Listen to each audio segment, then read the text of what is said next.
आप सभी लोगों का स्वागत है आपके अपने ऑनलाइन इंस्टीट्यूट सक्सेस विद आशीष में। आज का हमारा पर्यावरण में आज का चौथा क्लास है। तो पर्यावरण के चौथे क्लास में हम डिस्कस करने जा रहे हैं इकोलॉजी, पारिस्थितिकी।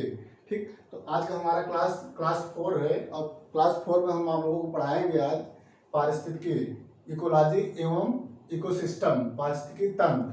ठीक है, तो इकोलॉजी क्या है और इकोसिस्टम क्या है, इससे संबंधित आज का हमारा क्लास होगा। आज क्लास में हम आप लोगों को जो एग्जाम के दृष्टिकोण से जो फैक्ट होगा और जो कॉन्सेप्ट होंगे हम उन्हीं को यहाँ पे डिस्कस करने जा रहे हैं। ओके, इसके पहले पर्यावरण से संबंधित 3 क्लास ऑलरेडी जो है वीडियो क्लास बना करके अपने यूट्यूब चैनल पे अपलोड कर दिए हैं और आप लोगों से रिक्वेस्ट है कि प्लीज़ आप लोग हमारे यूट्यूब चैनल को सब्सक्राइब करके प्लेलिस्ट में जाकर सभी वीडियो को आप लोग देख लीजिए और वीडियो को देखने के बाद वीडियो को लाइक करिए, कमेंट करिए और वीडियो को लिंक को आप शेयर करिए। ठीक, तो वीडियो जब हमारे यूट्यूब चैनल को आप सब्सक्राइब करेंगे तो उसके बगल में बेल आइकन होगा, तो उस बेल आइकन को आप लोग दबा दीजिएगा, जिससे हमारे लेटेस्ट मतलब जो डेली वीडियो बनाते हैं उस वीडियो का नोटिफिकेशन आप लोगों को डेली प्राप्त हो पाए। ठीक, तो आज क्लास प्रारंभ करने जा रहे हैं। आप सभी लोगों का आज के इस क्लास में पुनः सभी का स्वागत करते हैं और आज के इस पर्यावरण की क्लास को हम प्रारंभ करने जा रहे हैं। ओके, तो आज का हमारा टॉपिक है वह है पारिस्थितिकी एवं पारिस्थितिकी तंत्र। ठीक, इकोलॉजी एवं इकोसिस्टम। तो पारिस्थितिकी पहले हम देखेंगे पारिस्थितिकी शब्द को सर्वप्रथम कौन दिया था। ठीक, तो पारिस्थितिकी शब्द को सर्वप्रथम इस शब्द का प्रयोग 1865 ईस्वी में सर्वप्रथम पारिस्थितिकी शब्द का प्रयोग 1865 ईस्वी में रेटर ने किया था। ठीक, तो जब क्वेश्चन पूछा जाएगा कि सर्वप्रथम पारिस्थितिकी शब्द का प्रयोग किसके द्वारा किया गया था, तो आप लोग आंसर देंगे रेटर ने। 1865 में रेटर ने पारिस्थितिकी शब्द का प्रयोग सर्वप्रथम किया था, लेकिन अर्नेस्ट हैकेल के द्वारा पारिस्थितिकी शब्द को एक विस्तृत जो है रूपरेखा प्रस्तुत किया गया पारिस्थितिकी शब्द का। इसलिए इसको जो है कभी कभी कहा जा सकता है कि पारिस्थितिकी शब्द का जो है शब्द की खोज जो है अर्नेस्ट हैकेल ने किया था। तो एग्जाम में भी पूछा जाता है, मतलब कई बार एग्जाम में आया है कि पारिस्थितिकी शब्द की खोज किसने किया, तो उस समय इसका आंसर अर्नेस्ट हैकेल होगा। यानी ठीक है, पारिस्थितिकी शब्द का सर्वप्रथम खोज किसने किया, तो आप लोग कहेंगे अर्नेस्ट हैकेल। लेकिन कभी कभी एग्जाम में पूछा जा सकता है कि सर्वप्रथम इसका प्रयोग किसने किया था, तो 1865 ईस्वी में रेटर के द्वारा इस शब्द का प्रयोग किया गया था। तो आप लोग जो है रेटर और अर्नेस्ट हैकेल दोनों को आप लोग जानिए। जो ऑप्शन में आएगा तो जो है दोनों साथ नहीं रहेगा, कोई एक ही रहेगा। तो अर्नेस्ट हैकेल जो है बहुत बार एग्जाम में पूछा गया है क्वेश्चन, तो इसको आप लोग जानिए कि पारिस्थितिकी शब्द का सर्वप्रथम प्रयोग, पारिस्थितिकी शब्द का एक विस्तृत प्रयोग अर्नेस्ट हैकेल के द्वारा किया गया था। तो अर्नेस्ट हैकेल के द्वारा पारिस्थितिकी शब्द को कैसे डिस्क्राइब किया गया, हम इसको बताने आप लोगों को जा रहे हैं। ठीक, तो अर्नेस्ट हैकेल के द्वारा इकोलॉजी जो है शब्द का प्रयोग किया गया। ठीक, तो इकोलॉजी को जो है ओकियोलॉजी के नाम से इस शब्द का प्रयोग अर्नेस्ट हैकेल के द्वारा किया गया। तो अर्नेस्ट हैकेल ने इकोलॉजी को पहले यूकियोलॉजी के नाम से इसका प्रयोग किया और आगे चल करके यहाँ इकोलॉजी बन गया। ठीक, तो अर्नेस्ट हैकेल के द्वारा इकोलॉजी को ओकियोलॉजी के नाम से जाना गया और ओकियोलॉजी जो है 2 शब्दों से मिलकर बना है, एक है ओकियोज और दूसरा है लागस। ठीक, तो ओकियोलॉजी जो है 2 शब्दों से मिलकर बना होता है। पहला है ओकियोज, दूसरा है लागस। ठीक, ओकियोज का शाब्दिक अर्थ होता है घर या आवास। ठीक, घर या आवास, जो भी जीव जंतु हैं उनके जो आवास होता है वह जो है ओकियोज से संबंधित होता है। यानी ओकियोज का जो शाब्दिक अर्थ होता है वह है आवास, जबकि लागस मतलब होता है अध्ययन। यानी किसी भी जीव जंतुओं के आवास का जो अध्ययन किया जाता है वह पारिस्थितिकी कहलाता है। ठीक, एक जनरल भाषा में, एक जनरल परिभाषा के रूप में अगर कहा जाता है, एक जनरल परिभाषा, एक सामान्य परिभाषा के रूप में यदि पारिस्थितिकी को परिभाषित किया जाना है तो इसको परिभाषित किया जा सकता है कि जीव जंतुओं का जो एक आवास होता है उस आवास के अध्ययन को ही पारिस्थितिकी कहा जाता है। यानी पारिस्थितिकी के अंतर्गत जीव जंतुओं के आवास का अध्ययन विस्तृत रूप से किया जाता है। लेकिन यह जो है एक विस्तृत परिभाषा के रूप में मान्य नहीं है। एक जनरल परिभाषा के रूप में पारिस्थितिकी को हम डिफाइन तो कर सकते हैं, लेकिन यह सर्वमान्य परिभाषा नहीं होगा। तो सर्वमान्य परिभाषा क्या है? According to Ernest Haeckel. तो अर्नेस्ट हैकेल के द्वारा पारिस्थितिकी शब्द को डिफाइन किया गया है, यानी पारिस्थितिकी की एक डेफिनेशन अर्नेस्ट हैकेल के द्वारा दिया गया है। तो हम देखेंगे कि अर्नेस्ट हैकेल के द्वारा पारिस्थितिकी को जो कैसे डिफाइन किया गया है। ठीक, इसको आप लोग अपने कॉपी में नोट कर लीजिए। अकॉर्डिंग टू अर्नेस्ट हैकेल, यानी अर्नेस्ट हैकेल के अनुसार जो परिभाषा पारिस्थितिकी की है वह हम आप लोगों को बताने जा रहे हैं। जीवधारियों के कार्बनिक और अकार्बनिक वातावरण, यानी जो जीवधारी होते हैं, जो जीवधारी हैं, उनके कार्बनिक एवं अकार्बनिक वातावरण और पारस्परिक संबंधों के अध्ययन को पारिस्थितिकी कहते हैं। ठीक, पारिस्थितिकी किसे कहते हैं? जीवधारियों के कार्बनिक और अकार्बनिक वातावरण और पारस्परिक संबंधों के अध्ययन को पारिस्थितिकी कहते हैं। यानी कि जीव जंतु होते हैं, उनका जो है वातावरण से अंतर संबंध। ठीक है, तो पारिस्थितिकी के अंतर्गत जीवधारी होते हैं और पृथ्वी पे समस्त जीवधारी एवं जीवधारी होते हैं, वो वायुमंडल के साथ कैसे कनेक्ट होते हैं, कैसे अंतःक्रिया करते हैं, इससे संबंधित हम पारिस्थितिकी में अध्ययन करते हैं।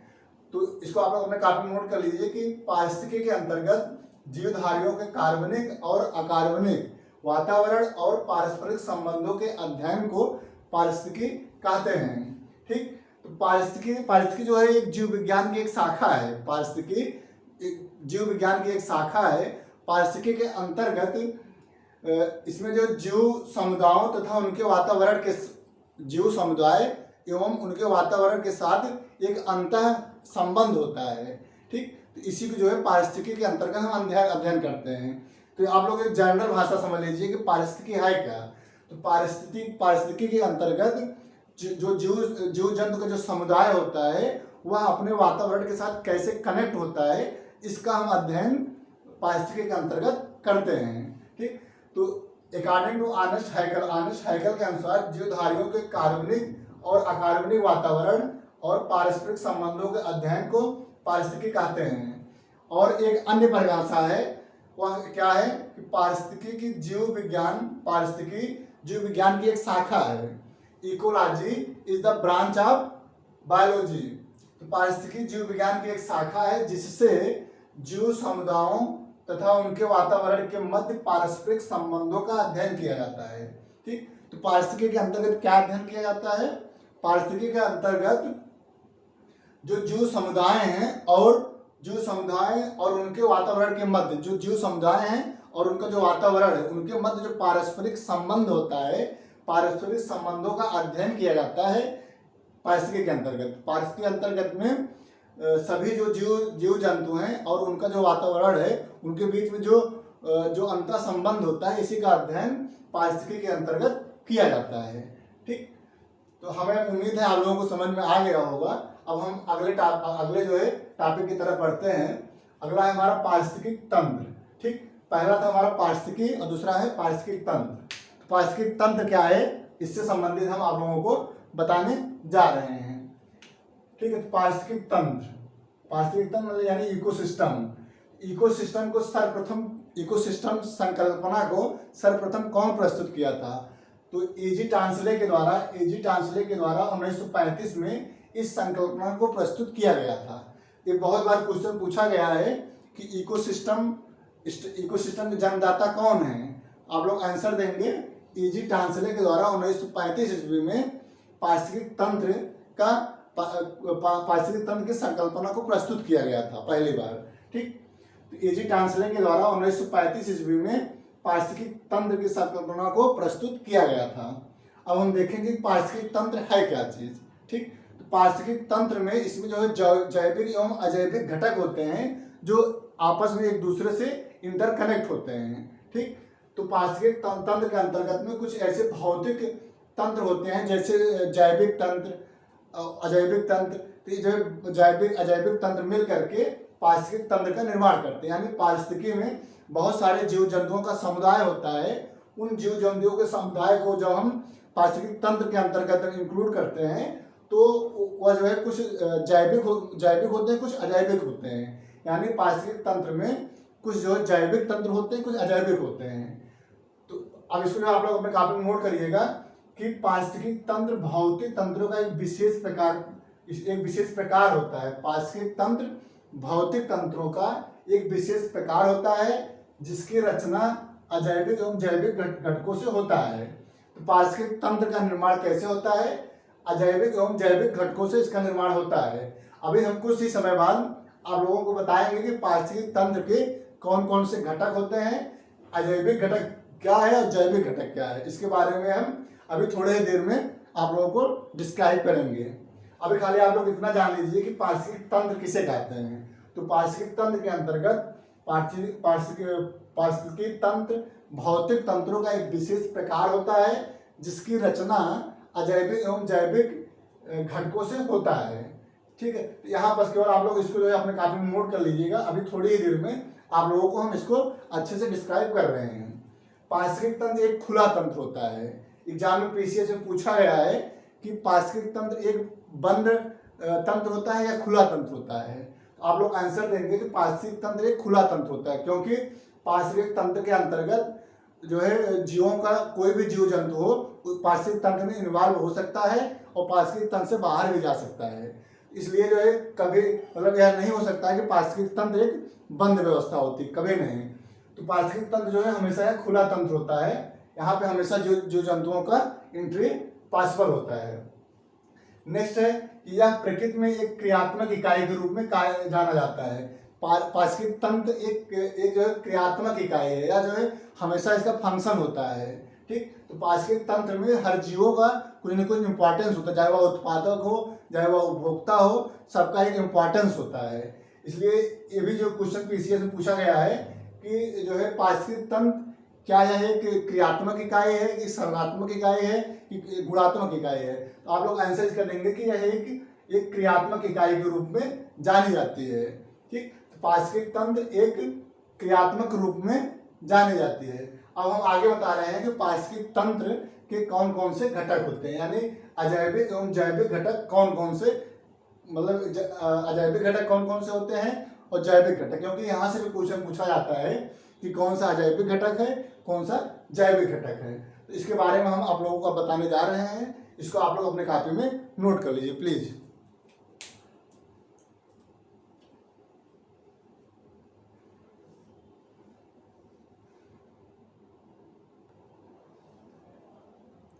नेक्स्ट है पारिस्थितिक तंत्र के घटक, यानी पारिस्थितिक तंत्र में कौन कौन से घटक पाए जाते हैं, इसके बारे में हम डिस्कस करने जा रहे हैं। अभी हम आप लोगों को बताए थे पारिस्थितिक तंत्र क्या है। तो पारिस्थितिक तंत्र जो है अजैविक घटक और जैविक घटक को जो है सम्मिलित करके पारिस्थितिक तंत्र कहा जाता है। यानी पारिस्थितिक तंत्र जो है जो दो घटकों से मिलकर के बना होता है। एक होता है अजैविक घटक और दूसरा होता है जैविक घटक। ठीक, तो पारिस्थितिक तंत्र में क्वेश्चन पूछा जाता है कि पारिस्थितिक तंत्र में कितने घटक होते हैं। तो आप लोग आंसर देंगे कि पारिस्थितिक तंत्र के जो घटक होते हैं वह दो प्रकार के होते हैं। पहला होता है अजैविक घटक और दूसरा होता है जैविक घटक। ओके, अब हमें देखना है कि अजैविक घटक में कौन कौन से सम्मिलित होते हैं और जैविक घटक में कौन कौन से सम्मिलित होते हैं। क्योंकि जो यहाँ से डायरेक्ट क्वेश्चन पूछा जाता है, दे दिया जाएगा कि प्रकाश जो है पारिस्थितिक तंत्र के कौन से घटक है, अजैविक घटक है या जैविक घटक है। तो आप लोग आंसर देंगे कि प्रकाश जो है अजैविक घटक है।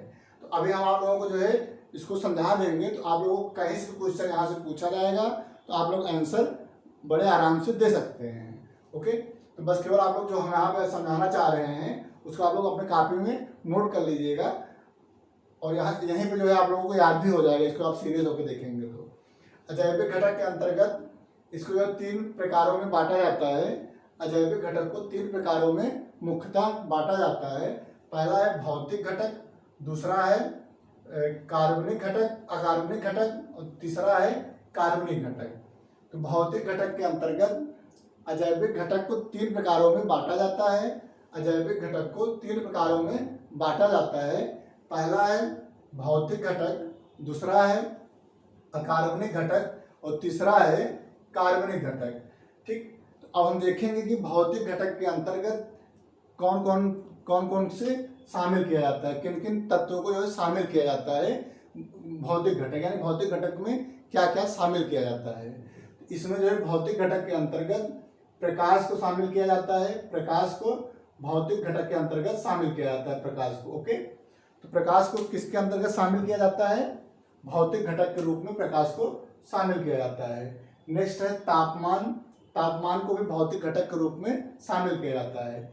आर्द्रता एवं वायु, आर्द्रता एवं वायु को भौतिक घटक के रूप में शामिल किया जाता है। अब आप लोगों से क्वेश्चन एग्जाम में पूछा जाएगा, किस प्रकार से पूछा जाएगा कि पहला क्वेश्चन ऐसे बनेगा कि पारिस्थितिक तंत्र के भौतिक घटक में निम्नलिखित शामिल हैं, तो इसमें से एक जो है प्रकाश को दे दिया जाएगा, बकिया नहीं दिया जाएगा।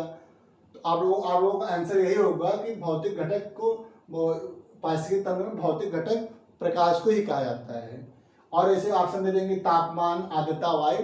तो आप लोग इसको अपनी कॉपी में नोट कर लीजिएगा कि पारिस्थितिक तंत्र के घटक में जो अजैविक घटक है उसमें भौतिक घटक के रूप में प्रकाश, तापमान, आर्द्रता एवं वायु को शामिल किया जाता है।